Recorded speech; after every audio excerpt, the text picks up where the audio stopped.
this music though. I'm just making it up. Alright, here we go. I knew I could figure out about the Great start to the video.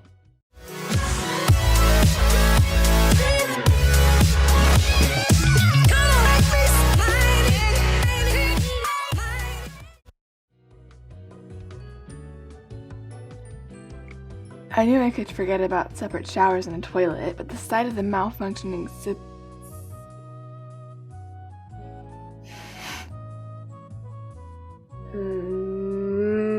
I just started. I knew I could forget about... Don't you guys love me? What am I doing with my life? Okay, serious face now. What? Did I just... Those things are so sparkly. And they're all running water. That's a lot of water wasted. Thought we were pioneers here. I knew I could forget about the separate showers and a toilet, but at the sight of this malfunctioning system of a decaying socialism, a funny turtle within its shell, paws trapped in a preemiek belly, I felt sick. I was not a squeamish person, but nevertheless, standing there as I realized that there was still a minimal level of habitual comfort, which I still found it troublesome to do with. It's often like that when you lose things that you thought were ordinary and common. You suddenly understand just how essential they were. Ah, screw this.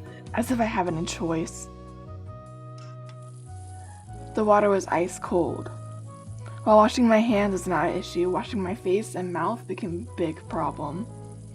There was no toothpaste in the big bag which Olga Dmitrievna gave me. I could brush my teeth without it, but there was a small round box wrapped in a towel. Tooth powder?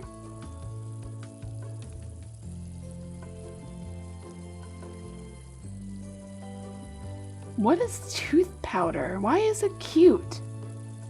I washed my face quickly and drew the ice-cold water. Someone was coming quickly, or more like running towards me. I turned around. Oh. It was Slavia, dressed in a tracksuit. This girl would probably look good in anything, pioneer form, bikini, probably even a spacesuit. One extreme to the other.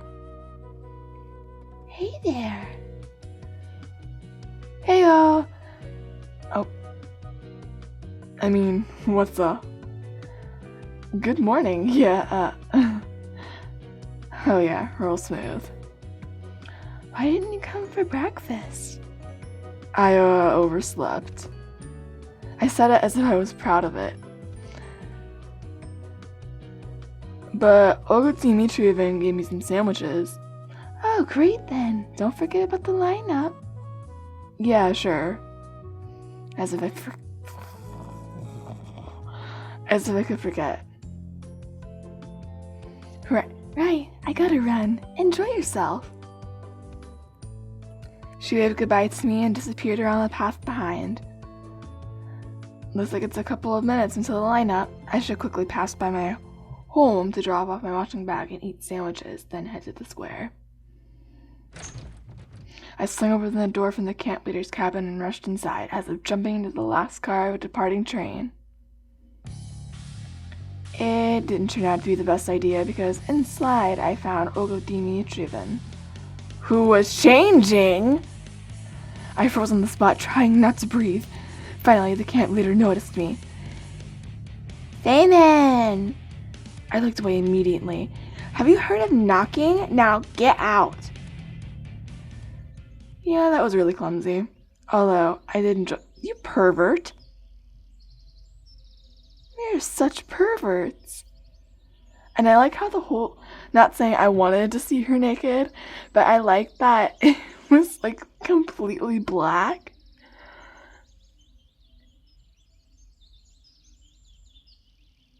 I was gonna add more, but never mind. Olga Dmitrievna followed me out in a minute. Here, take this. Now it's your home, too. She handed me a key. I put it in my pocket. Where else would you put it, Seaman? Of course, if you disagree how... Gee, Seaman.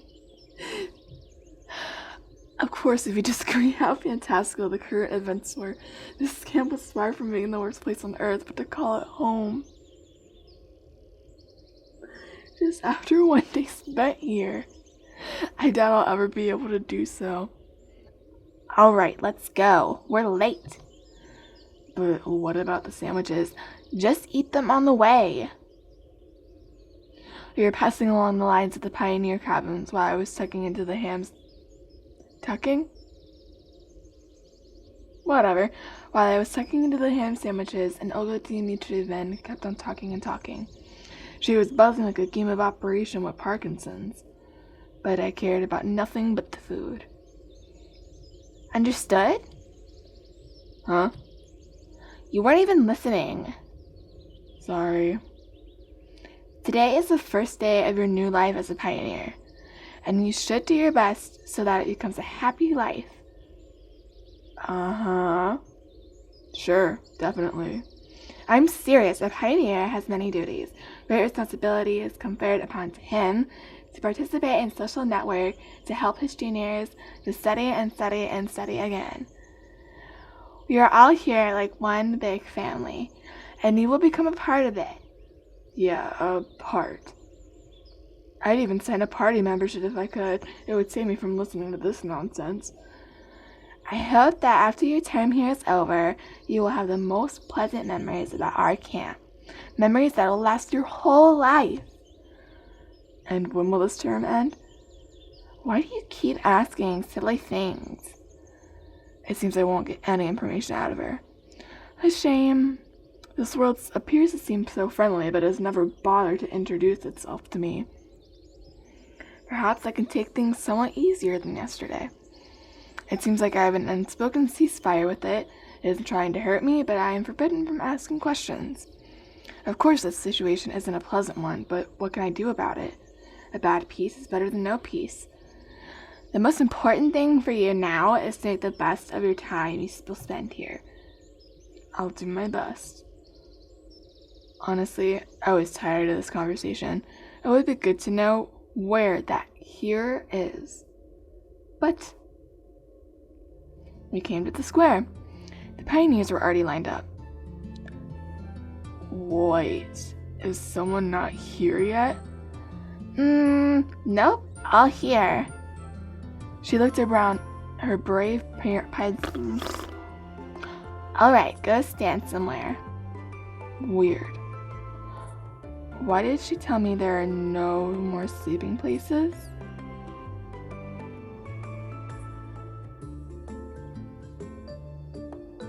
There were more sleeping. Why did you have us?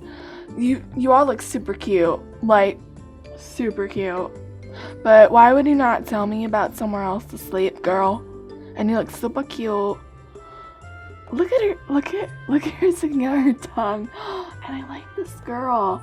Look at her glasses. Oh, she's crying. Baby, it's okay. It's okay.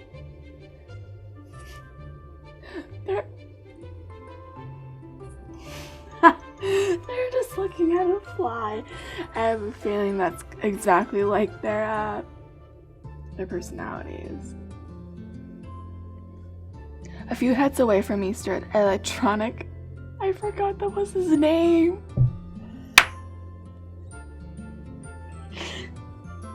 Okay. A little further, Nena and Salavia at the end of the line, Yulina and Alyssa. Everyone I had met was there. Olga Dmitrievna spoke about some competitions, and I turned my attention to the monument. But wait, we didn't meet this girl. I could have sworn we didn't meet this girl. Jinda. I could not remember any revolutionary with a similar name. He had a weird posture too, as if he was looking around with distrust, maybe contempt, or even disdain. Probably some local leader? Daydreaming again? Slavia brought me back to reality. Local Dimitrievin stood by. "So remember the plan for next week?" "The plan? I will never forget the plan." "Perfect!" She looked at Slavia. "Did you bring it?" "Yes." Slavia handed me a piece of paper. "It's a checklist here of 4 tests to check off. Do it all day today. Before you start, sign up for a club. There are some clubs in the clubhouses and a musical club in a separate building. Then, visit the infirmary. And finally, visit the library.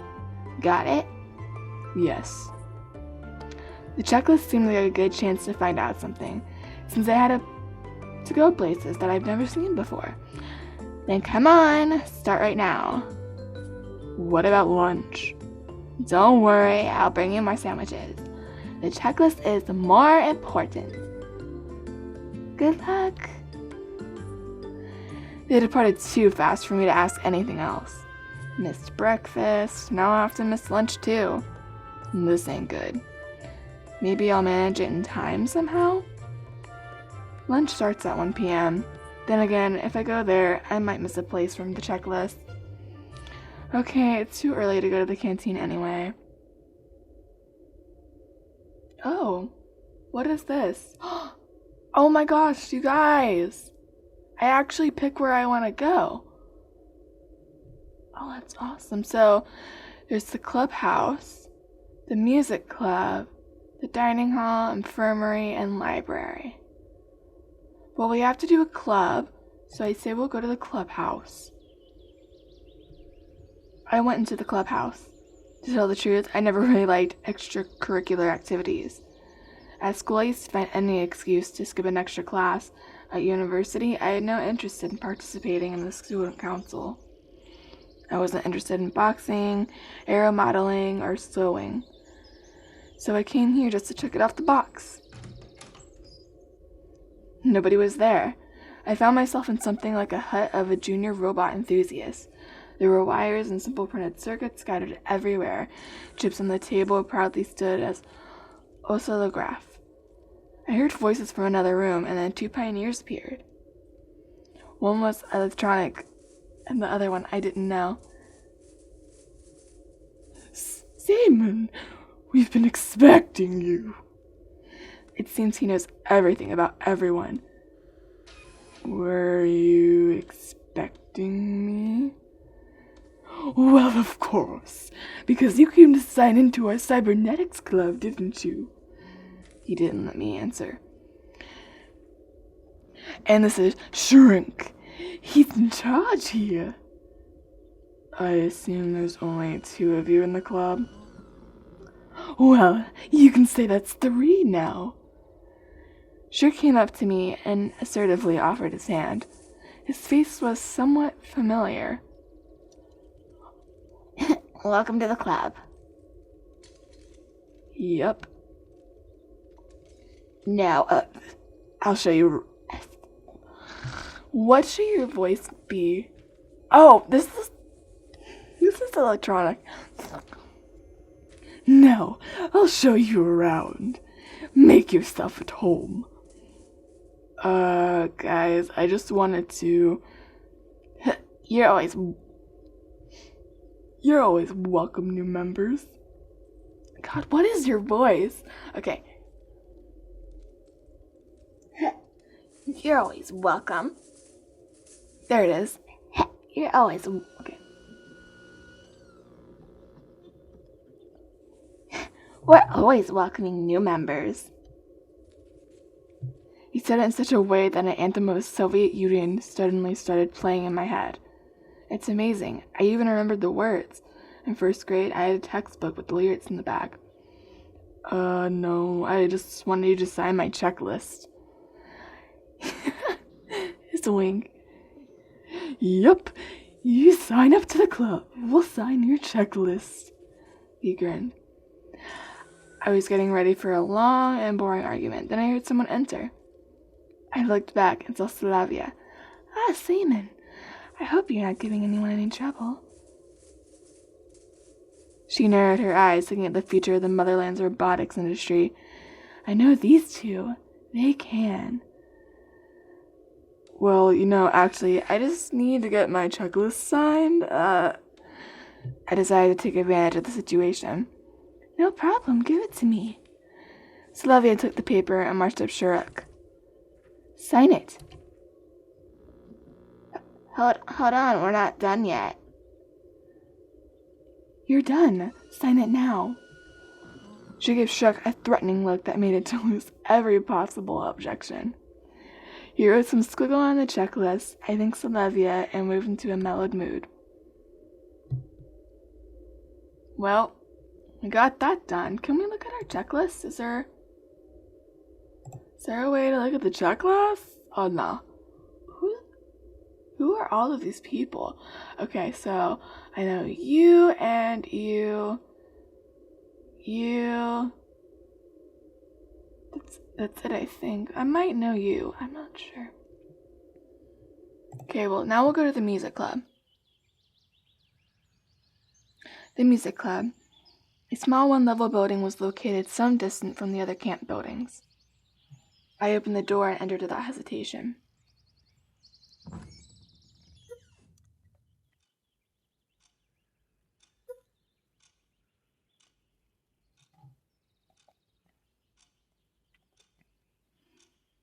There were enough instruments for a whole orchestra here. Drums, guitars, even a piano. I've spent some time looking closely at every instrument, wanting to guess the time period they were from.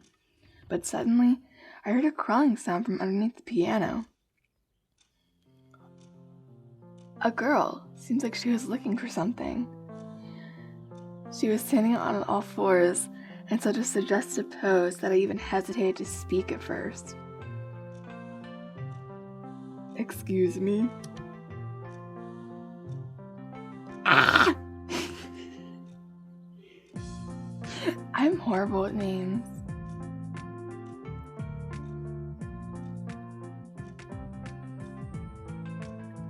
Ah! Who's there? Ow. She tried to stand up from the bottom of the piano to prevent her from doing so. Ouch! She's so cute! She struggled out. Sorry if I scared you. It's nothing. Oh, you got a checklist. What must you be new here? Yes. My name is Mikio. No, really, I'm serious. Nobody believes me, but it's my real name. My mother is Japanese. My dad met her when he was building. Well, it wasn't him who was building, he was an engineer. Also, my dad is British. And he was working on the nuclear power plant here. Or a dam, or bit, whatever. She was talking so fast she swallowed half the words she tried to pronounce. Half? Half the words. I'm Simon.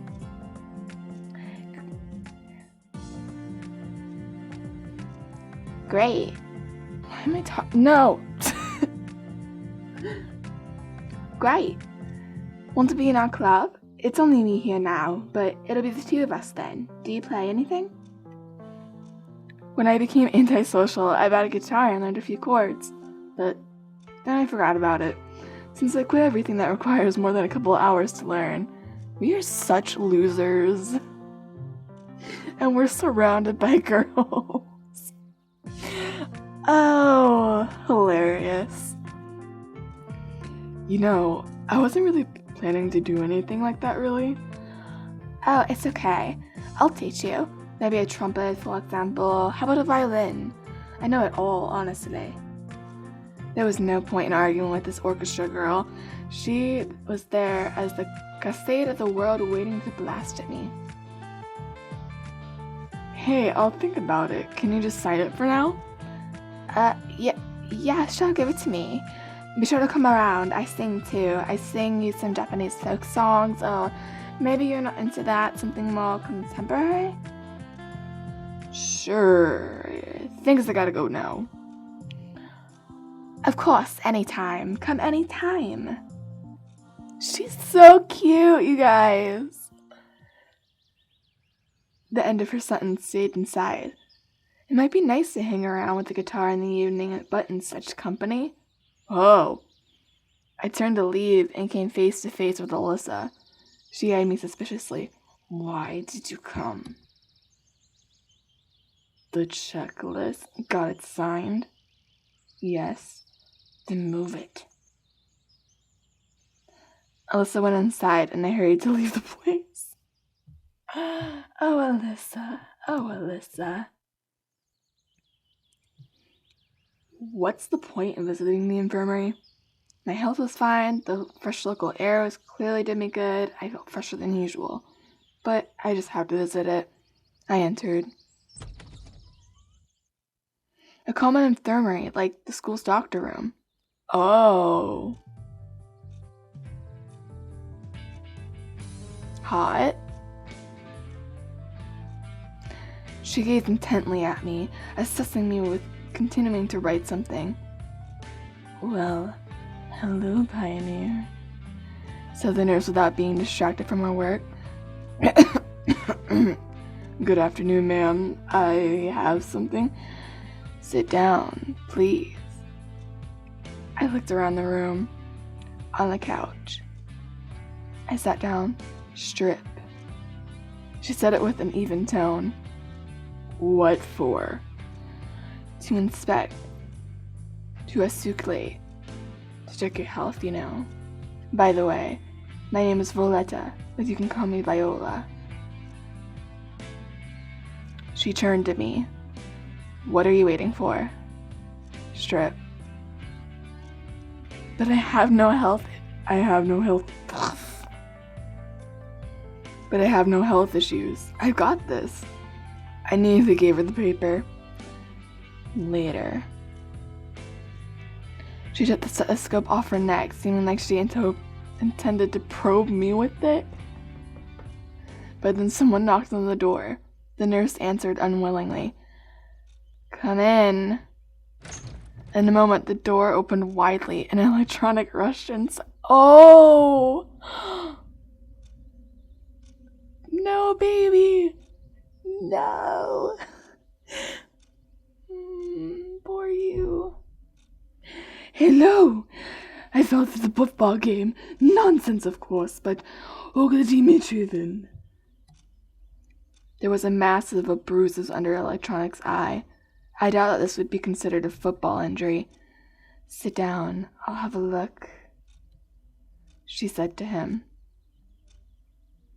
And you, pass me your checklist. The nurse quickly signed it and continued.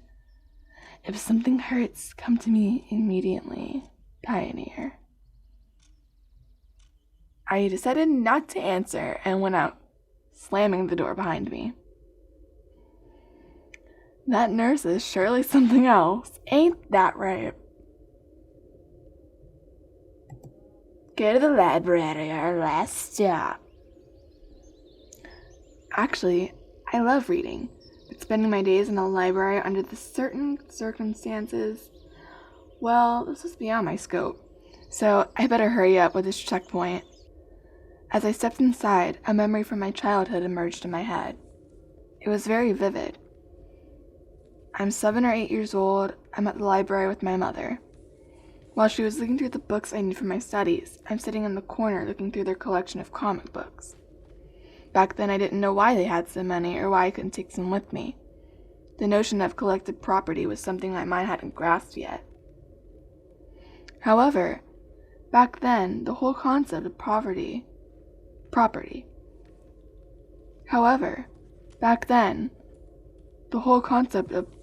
was pretty hazy to me.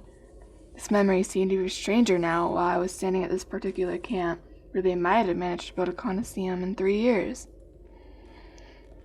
Soviet symbolism was all over the place as the shelves were related in literature. Of course, I wasn't planning to read any of these. Getting acquainted with the full collection of books by Marx was the last thing on earth I would think of. Where is the librarian?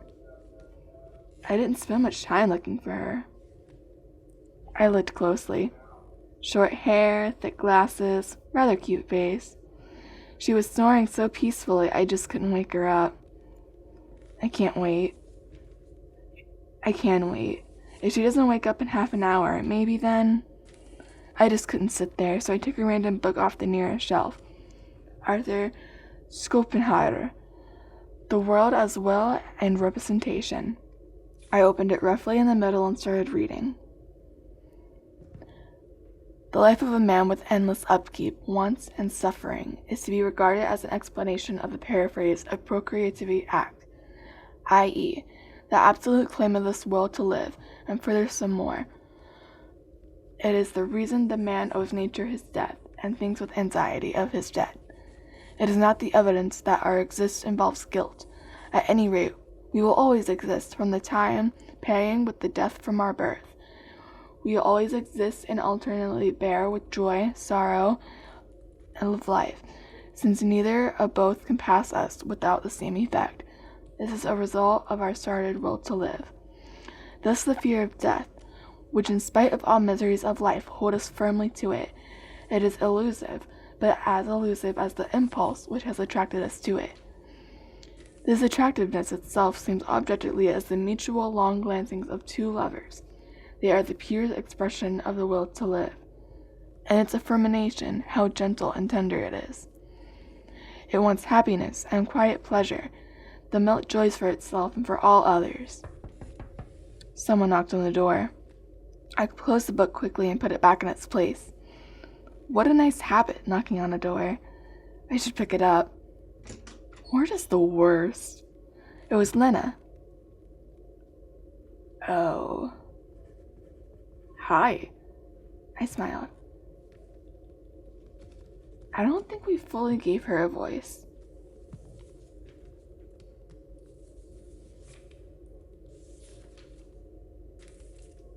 I think it's just my normal voice.